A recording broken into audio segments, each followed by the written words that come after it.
Hello guys, welcome back to our channel RJ blogs. ఈరోజు మనతో నా ఫ్రెండ్ షమీమ్ అండ్ తన friend Babita. Hello Shameem. Hi. So వీళ్ళు రీసెంట్గా మన రిక్రూట్మెంట్ అయిన WPC అనమాట, ఏఆర్ వింగ్లో చేస్తున్నారనమాట. సో వీళ్ళ ట్రైనింగ్ ఎక్స్పీరియన్స్ ఎలా అయిందో మనం కనుక్కుందాం. సో ఏఆర్లో మొత్తం 9 months ఆఫ్ ట్రైనింగ్ ఉంటుందన్నమాట. లాస్ట్ ఇయర్ డిసెంబర్లో జాన్లో వెళ్ళారు, ఫెబ్లో వెళ్ళారనమాట. మొన్న రీసెంట్గా ట్రైనింగ్ నుంచి బయటకు వచ్చి ఇప్పుడు ఆన్ రోల్ ఉన్నారనమాట. సో వాళ్ళ ట్రైనింగ్ ఎక్స్పీరియన్స్, బెస్ట్ మూమెంట్స్, ఇంకా మెమరీస్ అన్నీ షేర్ చేసుకుందాం. సో షమీమ్, నీ 9 months ఆఫ్ జర్నీలో బెస్ట్ మూమెంట్ ఒకటి షేర్ చేయదని. ఒకటి బెస్ట్ మూమెంట్ అంటే ఒక ఫన్నీ మూమెంట్. మేము బిర్యానీ తిన్నందుకు పనిష్మెంట్ తీసుకున్నాం. అంటే తెలియకుండా తిన్నారనమాట. తెలియకుండా. యాక్చువల్గా బయట ఫుడ్ అలా ఉండదు. అది ఎట్లా అంటే 3 members, అంటే నేను లేను అప్పుడు తీసుకోవడానికి, ఫుడ్ తీసుకోవడానికి నేను వెళ్ళలేదు. నా ఫ్రెండ్స్ 2 వెళ్ళినారు. అంటే వాళ్ళని ఎట్లా పట్టుకున్నారంటే, ఇప్పుడు స్కామ్స్ చేసిన వాళ్ళని ఎలా అట్లా పట్టుకొని వాళ్ళని ఫోటో తీసి అంత పెద్ద అయిపోయింది. తర్వాత ఫాలిన్ అయినప్పుడు పిలిచినారు. నాకు తెలిసి ఇంకా నన్ను పిలుస్తారని ఫిక్స్ అయిపోయినాక ఇంకా ఇంత బిర్యానీ మీరే తిన్నారంటే నమ్మము అని అన్నారు. ఇక వాళ్ళు నవ్వుకుంటానే చెప్పేస్తున్నారు నెక్స్ట్ షమీమ్ అని. వాళ్ళు ఉంటే నేను నవ్వుతానే ఇటు సైడ్కి వెళ్తుంటే అటు కాదు రైట్ కాదు ఫాలిన్ లెఫ్ట్ అని చెప్పినాడు. పోతున్నాం, నవ్వుతూనే ఉన్నాం, ఆ సార్ దగ్గర నవ్వుతూనే ఉన్నాము. ఇంకా ఆ సినిమాలో వెన్నెల్లో హాయ్ హాయ్ మల్లెల్లో హాయ్ హాయ్ ఎట్లున్నా, వెన్నెల్లో హాయ్ హాయ్ మల్లెల్లో హాయ్ హాయ్, సేమ్ అట్లనే పనిష్మెంట్ మాది. బిర్యానీ అంటే ఇంకా మాకు ఫిజికల్ ఫిట్నెస్ ఫిట్ ఉంటది కాబట్టి అట్లా అదొక ఎప్పటికీ గుర్తుండిపోయే మూమెంట్ మాకు. అంటే మీరు ట్రైనింగ్కి వెళ్ళిన ఫస్ట్ డే, అంటే మీకు ట్రైనింగ్ కంప్లీట్ ఎలా ఉంటుందో తెలుస్తుంది కదా. అంటే స్లీప్ లేకపోవడం, ప్రాపర్గా పొద్దున్నే లేపడం, ఫుడ్ ప్రాపర్ డైట్ ఉండడం, తక్కువ ఫుడ్ ఉండడం, ఇంత మనం నచ్చినట్టు తింటాం. కానీ ట్రైనింగ్ ఇన్ అయిన తర్వాత మనకు ఒక ప్రాపర్ డైట్ ఉంటుంది, ఫుడ్ ఉంటుంది, అండ్ ఈ నిద్ర లేవడం ఇవన్నీ అనిపించింది. నీ ఎక్స్పీరియన్స్ ఎంత దాని మీద? స్టార్టింగ్ లో చాలా కష్టం అనిపిస్తుండే కానీ తర్వాత ఇంకా అలవాటు అయిపోతుంది. ఆ టైంకి అందరు లేస్తూ ఉంటారు, రెడీ అవుతూ ఉంటారు, ఆటోమేటిక్ మనం కూడా లేస్తాము. మేమంటే లేట్ బ్యాచేగా మెల్లగా వెళ్తాం. నా సైడ్ నుంచి అయితే ట్రైనింగ్ బెస్ట్ అనిపిస్తుంది. ఇప్పుడు జాబ్స్ కంటే ట్రైనింగే బెస్ట్ అనిపిస్తుంది. ఎందుకంటే అన్ని టైం టు టైం అవుతుంటాయి. టైం టు ఫుడ్ తింటాము. అండ్ ఫిట్నెస్గా మార్నింగ్ లేవడం కానీ, ఎక్సర్సైజెస్ కానీ అవన్నీ పర్ఫెక్ట్ టైం టు టైం అవుతాయి కాబట్టి ట్రైనింగ్ ఈజ్ ద బెస్ట్ అనిపిస్తుంది. ఆ డేస్ బెస్ట్. ఇప్పుడు అయినా బెస్ట్ గ్యాంగ్ ఎవరితో? నీ ఫ్రెండ్స్ సర్కిల్ అంటే ఎంతమంది ఫ్రెండ్స్ నీకు బెస్ట్? అందరూ బెస్ట్ కానీ 2 బడ్డీస్ ఉంటారు. ఒక ఆమె లేజీ, ఒక ఆమె టాలెంట్. నేను ఇద్దరిని కలిపితే నేను లేజీ ఇంకా టాలెంట్ 2. వాళ్ళతో ఉన్నాయి చాలా మెమరీస్. కంప్లీట్ 9 months లో నీకు ఎప్పుడైనా ఇది మనతో కాదు, వెళ్ళిపోదాం ఇంటికి అని అనిపించిన మూమెంట్ ఏమైనా ఉందా? డిఫికల్ట్ అనిపించింది మాత్రం రోప్ క్లైంబింగ్ ఉంటది. అది చాలా డిఫికల్ట్ అనిపిస్తుండే. సో మనకి డిఫికల్ట్ కదా, రాదు కదా అని నేను అసలు ట్రై చేయలే. ఎగ్జామ్ వరకు కూడా ట్రై చేయలే, కానీ ఎగ్జామ్ రోజు ఎంతవరకు అయితే అంత ఎక్కుదామని చెప్పేసి ట్రై చేసా. అప్పుడు అదే రోజు నేను ఎఫర్ట్ పెట్టడం, అదే రోజు ఎక్కేసిన. ఎప్పుడైనా ఎక్కేటప్పుడు కింద పడ్డావా? పడలేదు. పడతానన్న కాన్ఫిడెంట్ ఉంటుండే, అందుకే నేను ఎక్కువ దానిని ప్రాక్టీస్ చేయకపోతుండే. కానీ ఎగ్జామ్ ఫైనల్ టెస్ట్ అప్పుడు ఎక్కేసిన, మొత్తం ఎక్కిన. అందరు షాక్ అయినారు మా ఫ్రెండ్స్. అండ్ నీది ఎలా ఉంటుండే అంటే రోప్ క్లైంబింగ్ ఇవన్నీ? యాక్చువల్గా నేను రోప్ క్లైంబింగ్ చేయలేదు ఇప్పటి వరకు. చేసిన ఒక ప్రీ-ఫైనల్స్ లో చేసిన, హాఫ్ వరకు చేసిన, తర్వాతకి ఇప్పటి వరకు ముట్టుకోలేదు. ఎందుకంటే నాకు ఆల్రెడీ ఇంజర్డ్ ఉంది, లెగ్ ఇంజర్డ్ ఉంది. సో నేను స్కిప్ కొట్టేసిన. అండ్ మీరు జాబ్ నోటిఫికేషన్ పడ్డప్పుడు మీరు ఎక్స్పెక్ట్ చేసిరా అంటే ఇట్లా నోటిఫికేషన్ క్లియర్ చేసి మాకు జాబ్ వస్తుంది అంటే ఎక్స్పెక్ట్ చేసిరా, లేకపోతే విత్ లక్ వచ్చిందంటారా? లేదు, ఎక్స్పెక్ట్ చేసిన. ఫర్ షూర్గా అయితే ఎక్స్పెక్ట్ చేసిన. ప్రిపరేషన్ ఉండే చేసినాం కాబట్టి ఎక్స్పెక్ట్ చేసిన. అంటే ఇప్పుడు చాలా మంది ప్రిలిమ్స్ ఈవెంట్స్ క్లియర్ చేస్తారు, మెయిన్స్లో ఉన్న పాపులేషన్లో ఓన్లీ 30% క్లియర్ చేస్తారు, మిగతా వాళ్ళు క్లియర్ చేయరు. అంటే జనాలు ఎక్కడ లాగ్ అవుతారు అంటే మెయిన్స్లో ఎట్లా, అంటే ఎందుకు అవ్వట్లేదు చాలా మందిది? యాక్చువల్గా అట్లా కాదు. మెయిన్స్, ప్రిలిమ్స్, ఈవెంట్స్ క్వాలిఫై అయిన వాళ్ళు చాలా కాన్ఫిడెన్స్ ఉండాలి దట్ మెయిన్స్ క్లియర్ అయిపోతుంది అనేసి. ఎందుకంటే ఆ నాలెడ్జ్ ఏదైతే ప్రిలిమ్స్ లో పెట్టే నాలెడ్జ్ దట్స్ ఎనఫ్. నిజానికి చెప్పాలంటే దట్స్ ఎనఫ్. నేను చెప్పాలంటే నేను మెయిన్స్ కి 1 డే ముందు కూడా నేను ప్రిపేర్ అవ్వలేదు. అది ప్రిలిమ్స్ లో ఉన్న నాలెడ్జే నేను అక్కడ పెట్టిన అట్లా. కాన్ఫిడెంట్. Confidence important. నేనైతే జాబ్ చేసుకుంటూనే చదివినాను. డైలీ ఒక 1 hour చదివిన నైట్ వచ్చినప్పుడు జాబ్ చేస్తూనే. సో మేము జాబ్ చేస్తున్నాం కదా, మేము చదువుకోలేమేమో, మాకు టైం సరిపోదని కొంతమంది డిప్రెస్ అవుతుంటారు కదా, అలాంటి వాళ్ళకి నేను బెస్ట్ ఎగ్జాంపుల్ అన్నమాట. అంటే ఈవెన్ జాబ్ చేస్తూ ప్రిపేర్ నేను అవ్వచ్చు. ఒక 1 week అయితే ట్రైనింగ్ వెళ్తా అన్నప్పుడు నేను రిజైన్ చేసిన జాబ్. అప్పటి వరకు జాబ్ చేసుకుంటూనే చదివిన. సో మనకు బర్త్డే ఉంది కదా, మనకు ఫైనాన్షియల్ ప్రాబ్లం ఉందని మన డ్రీమ్స్ ని వదులుకోవద్దు అని అనుకుంటున్నాను. Good one. అండ్ ఈవెంట్స్ లో అంటే చాలా మందిని చూసాం, అంటే లాస్ట్ టైం కంటే ఈసారి చాలా టఫ్ ఉంది కదా, అంటే మీరు ఎక్స్ట్రా ఎఫర్ట్స్ ఎక్కడ ఇచ్చారు అంటారు? అంటే చాలా మంది విమెన్ లో చూస్తే లాస్ట్ టైం కంటే ఈసారి కొంచెం ఎక్కువ ఉంది అనమాట. లాస్ట్ టైం ఈజీ ఉంటుండే, లైక్ బేసిక్ ఫిట్నెస్ ఉన్న వాళ్ళు క్లియర్ చేస్తుండే, కానీ ఈసారి కంప్లీట్లీ ఫిట్ ఉన్న వాళ్ళు మాత్రమే చేయగలుగుతారు. ఈవెంట్స్ అంత టఫ్ ఉంది కదా, అంటే మీరు ఎక్కడ ఎక్స్ట్రా ఎఫర్ట్స్ ఇచ్చారు? అంటే గ్రౌండ్ లో కానీ మీరు, అంటే మీ వర్కౌట్స్ ఎప్పటి నుంచి స్టార్ట్ చేసారు? యాక్చువల్గా నేను స్టార్ట్ చేసి అయితే 1 month. నేను స్పోర్ట్స్ ప్లేయర్ కాబట్టి నేను 1 month నుంచి చేసిన. అండ్ 1 month లో కూడా స్కిప్ కొట్టిన, మస్తు డేస్ అని వెళ్ళలేదు. నార్మల్గా ఒక నార్మల్ పర్సన్ అయితే ఒక 2 months 1.5 month నుంచి చేస్తే ఈజీగా క్లియర్ చేస్తారు. అండ్ ఎక్కువ కష్టం అనిపించేది ఏది అంటే లాంగ్ జంప్. అవును, లాంగ్ జంప్ అందరూ చాలా క్లియర్ బాగా చేసినారు ఈసారి అయితే. ఎందుకు అంటే ఇంకా కొంచెం తక్కువ ఉంది అని అంటున్నారు, కానీ ఆ స్పిరిట్నెస్ ఉంది అందరికి, నేను కొట్టాలి, జాబ్ కొట్టాలి అని చెప్పేసి. సో లాంగ్ జంప్ ఒక్కటి ప్రాబ్లం అనిపించింది అంతే. నాకైతే లాంగ్ జంపే ఈజీ. లాంగ్ జంపే ఈజీ, కానీ నాకు ఓవర్ కాన్ఫిడెన్స్ ఉండద్దు. నాకు ఓవర్ కాన్ఫిడెన్స్ ఎక్కువ. సో మనం అది జంప్ చేసేటప్పుడు ఒక స్టిక్ లాంటిది, ఒక కట్టె లాంటిది ఉంటది, అది మనం దాటకుండా జంప్ చేయాలి. అది ఇంత లైన్ వరకే మనం స్టెప్ పెట్టాలనేసి. అట్లా నాది 3rd time వచ్చింది. నేను కావాల్సిన దానికంటే ఇంకెక్కువ జంప్ చేసేసినా గానీ అది ఒక్కటి స్టెప్ పెట్టడం రాంగ్ పెట్టిన. సో లాస్ట్ ఇంకా అన్ని అయిపోయినాయి, రన్నింగ్ అయిపోయింది, హైట్ అయిపోయింది, అన్ని అయిపోయినాం. అదొక్కటే ఇంకా రాసి ఇప్పుడు అది దుంకితే ఈవెంట్స్ క్వాలిఫై, లేకపోతే ఇంటికి. అదే ఆ టెన్షన్ ఇంకెట్లుంటది. సో ఇంకా ఏమైతే అది అయిపోయింది, ఇంకా దుంకేద్దాము, ముందు నుంచి దుంకేద్దాము, ఒక స్టెప్ ముందే దుంకుదాము, కొంచెం బార్డర్ లో అయినా కూడా వచ్చేస్తా అని చెప్పేసి ఇంకా దుంకినా వచ్చేసింది. అప్పుడు అయితే అమ్మా గాడ్ ఈజ్ గ్రేట్ అనిపించింది అప్పుడు.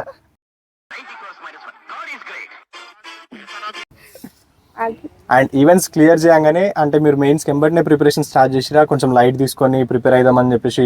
లేదు, కొన్ని రోజులైతే అసలు ఎట్లా ప్రిపేర్ కావాలి ఏంటి అని అర్థం కాలేదు. కొన్ని ఇన్స్టిట్యూషన్స్ చూసినాము.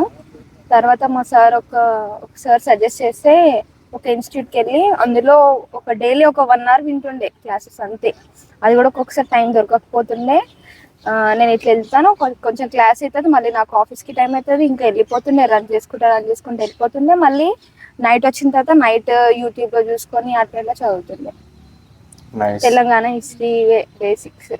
అంటే మీరు చాలా ఫోకస్ చేసిన టాపిక్ ఏంది? తెలంగాణ హిస్టరీ మళ్ళీ లాస్ట్ లో జనరల్ నాలెడ్జ్, కరెంట్ అఫైర్స్ అవే. అండ్ ఇద్దరులో అంటే మీకు రిజల్ట్స్ అవుట్ అయిన తర్వాత మెరిట్ లిస్ట్ అవుట్ అయింది కదా, మీ హాల్ టికెట్ నెంబర్ అందులో ఉన్నప్పుడు మీ ఫస్ట్ మూమెంట్ ఏంటి? మీ ఫస్ట్ రియాక్షన్ ఏంది? ఫస్ట్ ఎవరికి చెప్పారు, ఎలా రియాక్ట్ అయ్యారు, ఆ హ్యాపీనెస్ ఎవరితో ఫస్ట్ షేర్ చేస్తున్నారు? యాక్చువల్గా సివిల్లో అంటే సపరేట్ లిస్ట్ ఉంటాయి. అవును, సివిల్ అలాగా, ఏఆర్ అలాగా. సివిల్లో చెక్ చేసిన అంటే ఫస్ట్ లిస్ట్ అదే ఉంటుంది కాబట్టి ఓపెన్ చేసిన, కొట్టిన, రాలే, మొత్తం ఎత్తుకుంటూ వచ్చిన. అయిపోయింది అనుకున్నా, నాకు తెలిసి అదొకటే లిస్ట్ అనుకున్నా. ఆ ఒక్క లిస్ట్ లోనే నేను లేను, అయిపోయింది. నేను అంత కాన్ఫిడెన్స్ గా రాసిన, నేను వస్తా అని అనుకున్నా. అందరూ నన్ను నీకు వస్తుంది, ఇంకా అయిపోయింది అని అన్నారు. బట్ నా లేదు, కళ్ళలో నీళ్ళు తిరిగినాయి. ఒక్కొక్క పేరు వెతుక్కుంటూ వెళ్ళిన. తర్వాతకి మా కోచ్ కిరణ్ అన్న ఉంటాడు, ఆయన కాల్ చేసి నా పేరు లేదు సార్ అని అంటే, అన్ని చెక్ చేసినావా నువ్వు అది అని చెప్పి అంటే, మళ్ళీ చూసుకొని మళ్ళీ ఏఆర్లోకి వెళ్ళి ఏఆర్లో చూస్తే అప్పుడు ఇంకా నా కళ్ళలో నుంచి టీయర్స్. మా మమ్మీ ఉంది అదే కుక్ చేస్తుంది. నేను బయటికి వెళ్ళి బాగా ఏడ్చేసి లోపలికి వచ్చి చెప్పాను. అంటే నాని సీని రీక్రియేట్ చేసావు అన్నమాట.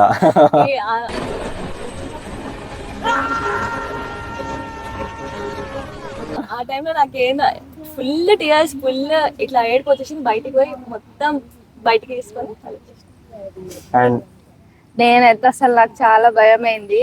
నా ఫ్రెండ్స్ కి పెట్టేసిన, ఇది నా హాల్ టికెట్, ప్లీజ్ చూడవా ప్లీజ్ చూడవా అంటే నువ్వు చెక్ చేయలేదా? నేను చెక్ చేయలే, వాళ్ళే చూసి నీ పేరు వచ్చింది అని చెప్పినారు. అమ్మాయి అనుకున్నా. ఇంకా మా డాడీ వాళ్ళకి కాల్ చేసిన, మా అక్క వాళ్ళకి కాల్ చేసిన. తర్వాత అంటే నాకు సపోర్టివ్ గా ఉందంటే మా ఫ్రెండ్స్, ఏదైనా గైడ్ చేయడం, ఏదైనా ఏది ఎలా ప్రిపేర్ కావాలని చెప్పింది మా ఫ్రెండ్స్.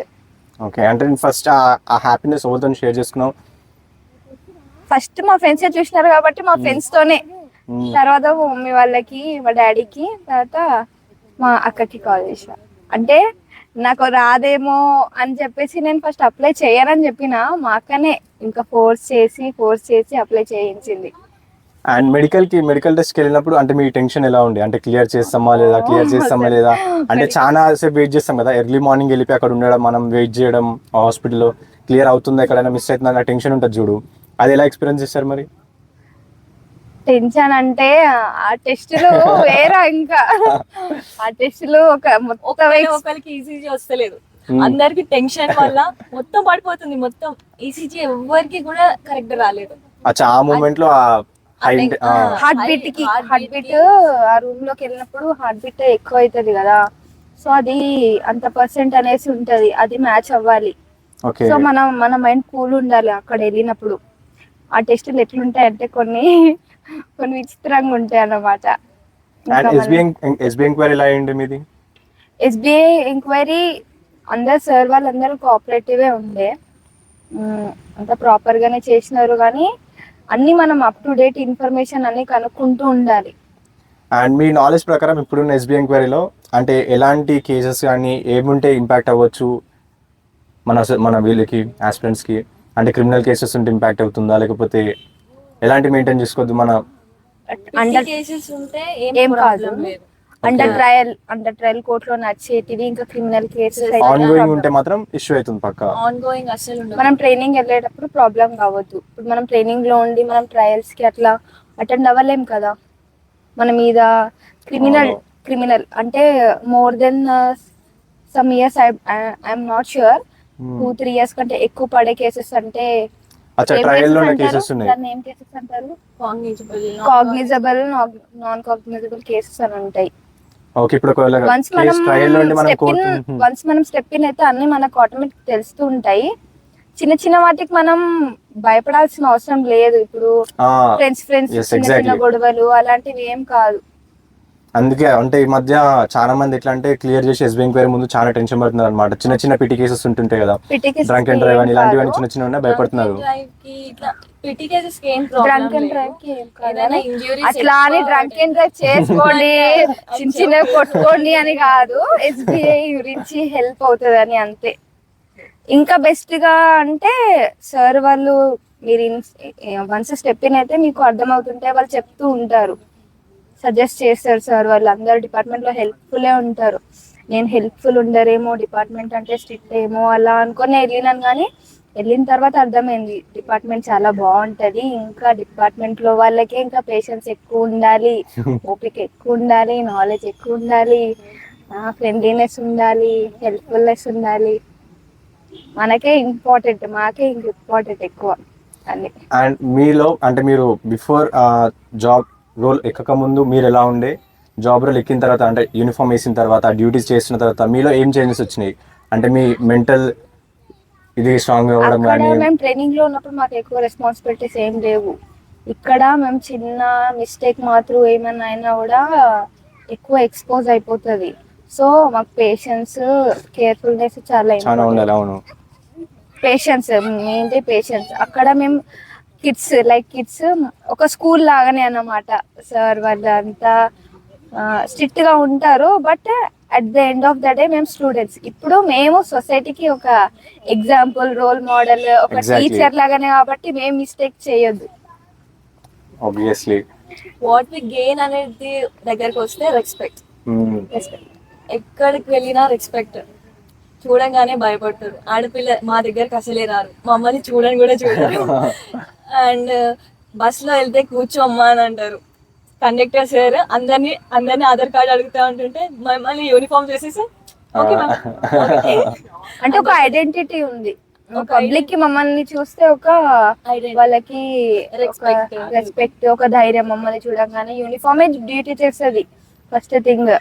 అండ్ ఫ్యామిలీలో అయిన చేంజెస్ అంటే మీకు డ్యూటీ రాకముందు రిలేటివ్స్ ఎలా ఉంటుండే మీతోని, ఫ్రెండ్స్ ఆర్ ఫ్యామిలీ వచ్చిన తర్వాత మీతో ఎలా బిహేవ్ చేస్తున్నారు, చేంజెస్? ఆల్ నో, అందరికి తెలుసు జాబ్ వచ్చినాక ఎట్లుంటుంది, లేకముందుకు ఎట్లుంటది అని చెప్పేసి రెస్పెక్ట్ ఎక్కువ పెరుగుతుంది, రావడం పోవడం వాళ్ళతో ఎక్కువ జరుగుతాయి. ఎప్పుడైనా రిలేటివ్స్ తో ఉండే బాధలు ఉంటాయి. జాబ్ వచ్చినా బాధలు ఎవరితో, జాబ్ రాకపోయినా బాధ. మీ రిలేటివ్స్ కూడా చూడొచ్చు మేబీ. చూడొచ్చు, చూస్తారు, మా వాళ్ళు అయితే చూస్తారు. అంటే ఎప్పుడు పుల్ చేసే వాళ్ళు ఎప్పటికీ ఉంటారు. ఆబ్వియస్లీ. ఎంతైనా మనం డ్రీమ్ బిగ్ చేయాలి, దాన్ని అచీవ్ చేయడానికి ట్రై చేస్తూనే ఉండాలి. రిలేటివ్స్ గురించి వీళ్ళు ఏమనుకుంటారో, వాళ్ళు ఏమనుకుంటారో, సొసైటీ గురించి ఆలోచిస్తే end of the day suffer అయ్యేది మనమే. మళ్ళీ తర్వాత అంతా అయిపోయిన తర్వాత అరే నేను వీళ్ళ గురించి ఆలోచించకుండా ఉంటే బాగుండేది, నేను నా హ్యాపీనెస్ కోసం ఆలోచించుంటే బాగుండేది అని మనమే రిగ్రెట్ అవుతాం. సో మనకి ఏదైనా డ్రీమ్స్ ఉంటే, ఏదైనా చేయాలనిపిస్తే ఫస్ట్ దాన్ని అచీవ్ చేయాలి. Good one. And me training start date నుంచి ఎండ్ డేట్ వరకు అంటే మనకి సిక్ లీవ్స్ కానీ ఇలా మనకి ఎన్నిసార్లు వెళ్ళొచ్చు? సిక్ లీవ్స్ ఉంటాయి, it depends on the scenario. మనకి ఏదైనా హెల్త్ ఇష్యూస్ ఉన్నాయంటే, అంటే చిన్న చిన్న దెబ్బలు ఏమైనా తగిలితే పంపిస్తారు. అక్కడ కూడా యూనిట్ హాస్పిటల్ ఉంటుంది. ఓకే. మనకి ఏమైనా ఓన్లీ ఫ్యామిలీ డాక్టర్ దగ్గరనే మనం అట్లా అంటే పంపిస్తారు, ఏమైనా స్పెషల్ కేసెస్ ఉంటే. లీవ్స్ ఉంటాయి కానీ ఇంకా వాడమన్నమాట, ట్రైనింగే ఇంపార్టెంట్.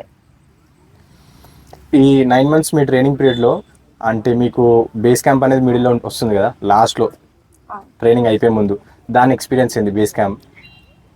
మాటల్లో చెప్పలేము. మాకు 4 days వెళ్ళాల్సింది ఓన్లీ 1 day తీసుకెళ్ళినారు. బట్ రియల్ టైం ఎక్స్పీరియన్స్ అనేది మాకు నైట్ టైంలో చేయించినారు. బాగుండే, ఈచ్ అండ్ ఎవ్రీ టాపిక్ అన్ని కవర్ చేసినారు.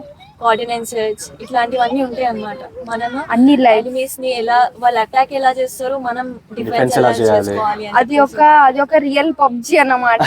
అంటే పబ్జి ప్యాషన్ ఉన్న వాళ్ళు ఆన్ ఫీల్డ్ లో రియల్ గా పబ్జి చేయాలంటే పోలీస్ కి రావాలి, లేదంటే ఆర్మీకి వెళ్ళాలి. We also plan that Naxalites కూడా మాతో ఉన్నారు అని చెప్పేసి వాళ్ళని కూడా రెడీ చేసి మేము అది క్రియేట్ చేసాం. అండ్ ఆ నైట్ టైంలో చీకటి అయితేనే ఆ ఎఫెక్ట్ వస్తుంది, ఆ భయం వస్తుంది, ఆ కరేజ్ వస్తుంది అని చెప్పేసి నైట్ టైం అయిన తర్వాతకి మూమెంట్ అనేది స్టార్ట్ చేసినాం. అండ్ అందరు కూడా అంటే మా ఎవరైతే ఇన్ఛార్జెస్ కానీ, మా ఏఆర్ ఆఫీసర్స్ కానీ, ఈచ్ అండ్ ఒక్కొక్క పర్సన్ దగ్గరికి వెళ్ళి వాళ్ళ పొజిషన్ ఏంటి, వాళ్ళు ఎలా తీసుకోవాలి అనేది చెక్ చేసి మరి చూసారు. అండ్ ఇంకొకటి బుల్లెట్స్ కూడా ప్రొవైడ్ చేశారు. అది ఏమంటారు, జస్ట్ స్పార్కిల్ వస్తుంది అంతే. ఓకే. అట్లాంటి బుల్లెట్స్ కూడా యూజ్ చేసి బాగుండే. బేస్ క్యాంప్ అయితే బాగుంటది, అసలు చెప్పలేము వర్డ్స్. దాంట్లో మన స్కేరీ మూమెంట్ ఉండేనా, అంటే మీరు భయపడిన మూమెంట్? భయం పడలేదు, ఎందుకంటే చాలా మంది ఉన్నాము. బట్ ఎవరు ఏంటో అనేది తెలీదు మాకు. ఈ పర్సన్ ఎనిమియా, నక్సలేటా ఆర్ ఎస్ ఏంటో మాకు ఒక టాస్క్ లాగా, మాకు ఒక సర్ప్రైజ్ లాగా. స్కేరీ మూమెంట్ అయితే లేదు, ఎందుకంటే యాజ్ ఎ పోలీస్ మనం స్కేరీ అయితే ఇంకా అయిపోయినట్టే, అట్లా అదేం లేదు. కానీ వి ఆల్ ఒకరికొకరు ఉన్నాము అని అయితే ఉంది. అండ్ మాకు వెయిట్ ఉంటది, వాటర్ బాటిల్స్, బ్యాగ్, అవజాక్, వెపన్. అండ్ మాకు ఒకటి ఉండే, వాళ్ళు కొన్ని వస్తువులు దాపెట్టేసినారు, అవి మనం సెర్చ్ చేసుకొని తీసుకురావాలి. అవి ఎక్కడ ఉంటాయో తెలియదు. మొత్తం మీరు ఫైండ్ చేయాలి అడవిలో. అది బాగుంది, అడ్వెంచర్స్ అన్నమాట లాగా మొత్తం ఇంకా సెర్చ్ చేయడం, అవి చేయడం బాగుండే. బేస్ క్యాంప్ అయితే చాలా బెస్ట్ మెమరీస్. అండ్ నాకైతే మొత్తం రాసుకుపోయినాయి. అంటే ఫస్ట్ హాఫ్ వచ్చేసి 1 day అని చెప్పినా కదా, ఫస్ట్ హాఫ్ వచ్చేసి నేను నక్సలైట్గా ఉన్నా, సెకండ్ హాఫ్ వచ్చేసి నేను యాజ్ ఎ పోలీస్ పర్సన్గా ఉన్నా. సో 2 ఎక్స్పీరియన్స్ చేయాలన్న థాట్ తోటి చేసిన. అండ్ నాకు ఇవన్నీ ఇట్లా రాసుకుపోయినాయి అనమాట. మాకు ట్రావెలింగ్ అవి ఇవన్నీ చేయించి. అవును, ట్రావెలింగ్ ఉంటుంది మాకు. అది అసలు మాకు బేస్ క్యాంప్ వెళ్ళే ముందు మా ఆర్ఐ సార్ 1 గంట క్రాలింగ్ ఇవే ఎంత నొప్పులు అంటే రక్తాలు కూడా వచ్చినాయి. అంత డేంజర్ గా క్రాలింగ్, అన్ని పొజిషన్స్ ఇంకా చాలా ఉంటాయి దాంట్లో, ఇంకా చెప్పలేము. అండ్ ఇంకా బీయింగ్ ఏ ఉమెన్ అంటే తెలిసినంత వరకు అయితే ఉమెన్ కొంచెం సాఫ్ట్ ఉంటారు. అంటే తెలిసినంత వరకు కొంచెం ఎమోషనల్గా కానీ కొంచెం మరి మన అన్నని భయపడిపోవడం, ఏడవడం, అలాంటి వాళ్ళు కూడా ఒకసారి జాబ్ వచ్చిన తర్వాత యూనిఫామ్ వేసిన తర్వాత ఆ ఇచ్చే కాన్ఫిడెన్స్ అనేది అంతా చాలా చేంజ్ చేస్తుంది అనమాట. అండ్ ఇప్పటికీ ఇంకా చాలా మంది ఏంటంటే ఉమెన్ ఏంటంటే నైట్ షిఫ్ట్స్ ఉంటాయి అని చెప్పేసి ఇంకా ట్రావెలింగ్ చాలా చేయాలి, ఎక్కడ డ్యూటీ పడుతుందో తెలియదు, చాలా సేపు నిల్చోవాలి, మనం బందోబస్తు వెళ్తే చాలా డ్యూటీ ఉండొచ్చు, హెవీ ఉండొచ్చు అని చెప్పేసి ఇవన్నీ భయాలు పెట్టుకొని చాలా మంది ముందుకు వెళ్తలేరు అనమాట. అలాంటి వారికి మీరు ఎలాంటి అవేర్నెస్ ఇస్తారు? అంటే మీరు ఇంకా ఎలా ఎంకరేజ్ చేద్దాం అనుకుంటారు విమెన్? ఇంకా యాక్చువల్గా స్పిరిట్ కమ్స్ విత్ ఇన్ అనమాట. అది ఒక్కటైతే చెప్తా, నీకు యూనిఫామ్ వేసుకోవాలి అన్న ప్యాషన్ నీకు ఉన్నట్టయితే ఈ భయాలన్నీ ఫస్ట్ పోగొట్టుకోవాలి. And Exactly. అలా ఫస్ట్ నువ్వు ట్రై చేయి. ఫస్ట్ నువ్వు ఒక భయపడకుండా ఉండడానికి ఆల్వేస్ ఇలా నేను ఉండాలి అని ఒకసారి నేను ఈ టైంలో ఇవాళ ట్రావెల్ చేస్తా వితౌట్ యూనిఫామ్ అని నువ్వు ట్రై చేయి. అప్పుడు నువ్వు భయపడతావా, ఎట్లా ఎదుర్కొంటావు అనేది నిన్ను నువ్వే ఆలోచించుకోవాలి. ఇప్పుడు ఒక పర్సన్ నిన్ను అటాక్ చేస్తున్నారో నువ్వు భయపడుతున్నావు అంటే నువ్వు ఎలా డిఫెన్స్ చేసుకోగలుగుతావు? అది నీకు తెలిసి ఉండాలి. ఎగ్జాక్ట్లీ. తెలుసున్నప్పుడు అది నువ్వు ట్రై చేస్తేనే నీకు ఆ ఎక్స్పీరియన్స్ అని వస్తుంది, నువ్వు చేయగలుగుతావా లేదా అని. సో దట్ నువ్వు ఈ డిఫెన్స్ అప్పుడు నీకు స్పిరిట్ అనేది వస్తుంది, నాకు ఈ యూనిఫామ్ ఉంటే నేను ఇది చేయగలుగుతా అట్లా. అంటే ఇంకా మీరు ఎట్లా అంటే ఎంకరేజ్ చేయండి, అంటే ఉమెన్ ఎంపవర్మెంట్ అనేది కావాలి. ఎందుకంటే ఇప్పుడైతే అంతా భయపడేలాగానైతే ఉమెన్ లేరు, అన్నిట్లో పార్టిసిపేట్ చేస్తున్నారు మా వాళ్ళైతే. ఇంకా on డేరింగ్ days అండ్ అయితే డాషింగ్ women వన్స్ empowerment ఇంకా చాలా అందులో చూస్తున్నాం. వచ్చిందంటే ఉన్న కాన్ఫిడెన్స్ ఇంకా 100 times ఎక్కువ అవుతుంది. And వాళ్ళ ఇంకా వాయిస్ బేస్, వాళ్ళ way of talking, way of walking అన్ని చేంజ్ అయిపోతాయి. ఓకే, ఈ జనరేషన్ లో అంటే ఉమెన్ కిడ్స్ అంటే చిన్న ఏజ్ నుంచే స్కూల్ ఏజ్ నుంచే స్పోర్ట్స్ సర్టిఫికేట్ మెయింటైన్ చేయడం ఎంత ఇంపార్టెంట్, అండ్ ఎన్సీసీ చేయడం ఎంత ఇంపార్టెంట్, ఇవన్నీ తెలియక చాలా మంది ఏం చేస్తారంటే స్పోర్ట్స్కి వెళ్ళకపోవడం కానీ, ఎన్సీసీ చేయకపోవడం కానీ, డైరెక్ట్ డిగ్రీ వచ్చేసి అటెంప్ట్ చేయడం కానీ, అక్కడ ఏమవుతుందంటే కాంపిటీషన్ లో స్పోర్ట్స్ సర్టిఫికేట్ ఉన్న వాళ్ళకి బెనిఫిట్ అయిపోతుంది. రెప్యూటెడ్ కాలేజ్ లో ఎక్కువ క్వాలిటీ ఆఫ్ ఎడ్యుకేషన్ ఉంటేనే బాగుంటది లైఫ్ అని అనుకుంటాం, కానీ అట్లా లేదు. ఎడ్యుకేషన్ తో పాటు sports, extra activities like cultural activities ఇవి కూడా ఇంపార్టెంటే. మాకు ట్రైనింగ్ ఎందుకు స్టార్టింగ్ లో డిఫికల్ట్ అయింది, స్పోర్ట్స్ బ్యాక్గ్రౌండ్ లేదు కాబట్టి ఎగ్జాక్ట్లీ. మాకు అది అడాప్ట్ చేసుకోవడానికి కొంచెం కష్టమైంది. ఇఫ్ ఇన్ కేస్ మాకు స్పోర్ట్స్ బ్యాక్గ్రౌండ్ అదంతా మేము యాక్టివ్ గా ఉండుంటే అది మాకు ఈజీ అనిపిస్తుండే. అది అంత చేయలేదు కాబట్టి మాకు అది డిఫికల్ట్ అనిపించింది కొన్ని రోజులు అడాప్ట్ చేసుకోవడానికి. సో అది ఇంపార్టెంట్. అండ్ మీకు స్పోర్ట్స్ ఉందంటున్నారు కదా, స్పోర్ట్స్ బ్యాక్గ్రౌండ్ ఉంటున్నారు అంటే మీకు ఎలా హెల్ప్ చేసి యాక్చువల్గా నాకైతే ఏం హెల్ప్ అవ్వలేదు అలా చెప్పకూడదు, కానీ నేను చేసిన వాటికైతే నేను ఒక 10th class వరకు అయితే I'm totally introvert. Okay. When నేను ఎప్పుడైతే ఇంటర్ స్టార్ట్ చేసినానో, ఇంటర్ నాది Kasturba college inter first year నుంచి నేను స్పోర్ట్స్ బ్యాక్గ్రౌండ్ లో దిగిపోయినా. 2 years లోనే నేను నేషనల్స్ హాకీ. మ్యామ్ సపోర్ట్ వల్లనా ఆర్ఎల్స్ నా ఎన్విరాన్మెంట్ అలా ఉందో నాకు తెలీదు, బట్ అది గర్ల్స్ కాలేజ్ అయితే వేద్దామని అనుకున్నారు. కాకపోతే మళ్ళీ ఎందుకో గవర్నమెంట్ లోనే చదువుకుంటా అని చెప్పి, అది గవర్నమెంట్ కూడా కాదు, ఎయిడెడ్ కాలేజ్. ఓకే. అది నా టర్నింగ్ పాయింట్ అని చెప్తా. ఓకే. అక్కడికి వెళ్ళినందుకు సో ఐఎమ్ నౌ దిస్, అంటే ఇప్పుడు నేను ఇలా ఉన్నానంటే my college, my inter college. After that అదే కాలేజ్ లో డిగ్రీ కూడా చేసిన. ఓకే. నేషనల్స్ ఆడినందుకు నాకు గురుకుల్లో ఫ్రీ సీట్ వచ్చింది. వావ్. బట్ కొన్ని కండిషన్స్ అని చెప్పలేను, కొంచెం మమ్మీకి దూరంగా ఉండలేకపోయి ఉన్నా కాబట్టి నేను గురుకుల్లో వెళ్ళకుండా కస్తూర్బాలోనే మళ్ళీ జాయిన్ అయినా. అక్కడ నా 3 years టోటల్ ఎన్సీసీ. అసలు ఒక్క క్లాసెస్ అటెండ్ అయ్యేదాన్ని కాదు, ఏం కాదు. అంటే క్యాంప్స్ లోకి వచ్చేదాన్ని, నెంబర్ ఆఫ్ క్యాంప్స్ చేసిన. అండ్ వీడియో మీకు నచ్చింది కదా, నచ్చే ఉంటుంది. So don't forget to like, share and comment and subscribe to RJ vlogs and please